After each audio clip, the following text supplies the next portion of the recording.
के इशारे पर हुई चंद्रनाथ रथ की हत्या।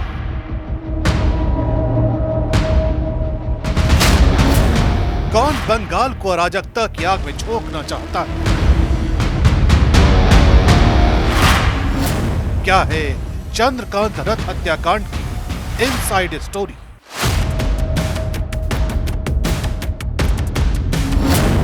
सूत्रों के मुताबिक चंद्रनाथ रथ की हत्या कोई अचानक हुआ हमला नहीं था। हमलावर कई दिनों से उनके मूवमेंट पर नजर रख रहे थे। उन्हें पता था कि चंद्रनाथ किस वक्त निकलते हैं, किस रास्ते से लौटते हैं और घर के पास कौन सी गली सबसे कमजोर पॉइंट है। जांच में सामने आया कि जिस गली में हमला हुआ वो बेहद संकरी थी और वहां कार को रोकना आसान था। सूत्र बताते हैं कि हमलावरों ने पहले इलाके की पूरी रेकी की, फिर एस्केप रूट तय किए गए और उसके बाद वारदात का समय चुना गया। यानी हत्या सिर्फ कुछ सेकंड में हुई, लेकिन उसकी तैयारी कई दिनों से चल रही थी। जांच एजेंसियों के मुताबिक जिस सफेद कार से चंद्रनाथ रथ का रास्ता रोका गया वो दोपहर 3 बजे से ही मध्यम ग्राम इलाके में घूम रही थी। सीसीटीवी फुटेज में कार को दोलतला इलाके में देखा गया है। यानी हमलावर करीब 7 घंटे पहले से घात लगाकर बैठे थे। पुलिस को शक है कि स्थानीय स्तर पर भी उन्हें मदद मिली थी, क्योंकि बिना लोकल सपोर्ट इतनी सटीक लोकेशन और रास्तों की जानकारी मिलना आसान नहीं माना जा रहा। सूत्रों के मुताबिक बाइक सवार हमलावर वारदात से करीब आधा घंटा पहले ही मौके के आसपास मौजूद थे और जैसे ही चंद्रनाथ रथ की कार गली में दाखिल हुई, पूरा ऑपरेशन एक्टिव कर दिया गया। सबसे ज्यादा चौंकाने वाली बात यह है कि हत्या में इस्तेमाल हुई ग्लॉक 43X पिस्टल, ऑस्ट्रिया में बनी यह सेमी ऑटोमेटिक पिस्टल बेहद हल्की, तेज और प्रोफेशनल हिट जॉब्स में इस्तेमाल होने वाली हथियार मानी जाती है। सूत्रों के मुताबिक चंद्रनाथ रथ पर करीब 14 से ज्यादा राउंड फायरिंग की गई। यही वजह है कि जांच एजेंसियां इस हत्या को साधारण क्रिमिनल अटैक नहीं मान रही। देखिए सर, तो गाड़ी में ही उनका गाड़ी में स्टिकर लगा रहता था विधानसभा का। कांच उठा के जब जाते थे कोई जानता भी नहीं था कि वो शुभेंद्र जी के वो पीए हैं। हम लोग कुछ ही यहाँ पे पूजा होता था, गाड़ी में स्टिकर, तो हम लोग को उन्हीं से पता चलता था कि ये वहाँ पे उनके पीए हैं। और कौन कौन रहता है घर पे? उनकी वाइफ है, एक बच्चा भी है छोटा और चंद्रोदा, 3 जन ही रहते थे।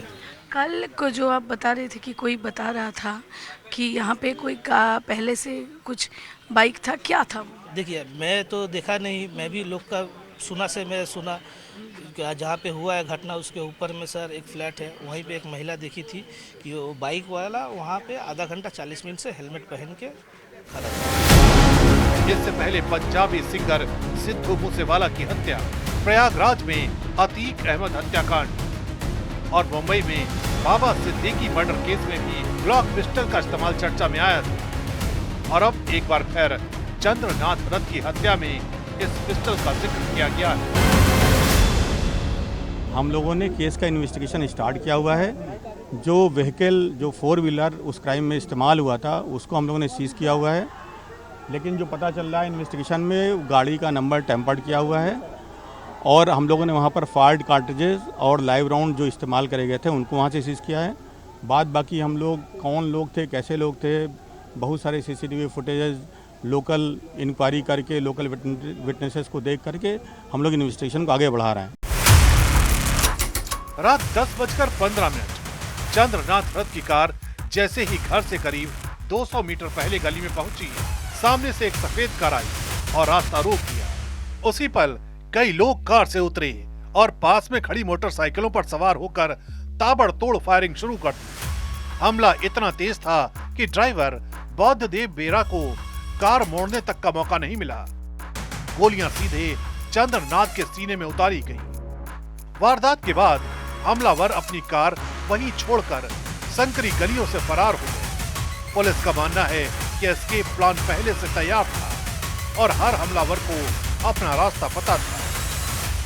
जिस गाड़ी को खड़ी करके उनकी गाड़ी को रोका गया था और उसके बाद गोली चलाई गई थी, वो गाड़ी इतनी जल्दबाजी में ड्राइवर ने बंद किया उसका दरवाजा कि उसका जो सीट बेल्ट होता है वो नीचे की तरफ था और दरवाजा बंद हो गया। यानी कार का सवार उसका बस इतना काम था कि आपको उनकी गाड़ी रोक देनी, सामने गाड़ी लाके खड़ी कर देनी और आपको निकल जाना है। फिर 2 मोटरसाइकिल सवार आते, वो ताबड़तोड़ गोली मारते, उनको पता है कि कहां बैठे हुए हैं शुभेंदु अधिकारी के पीए, उसी तरफ हमला करते हैं। वो ड्राइवर की तरफ गोली चली, लेकिन वो गोली टारगेटेड थी जो उनके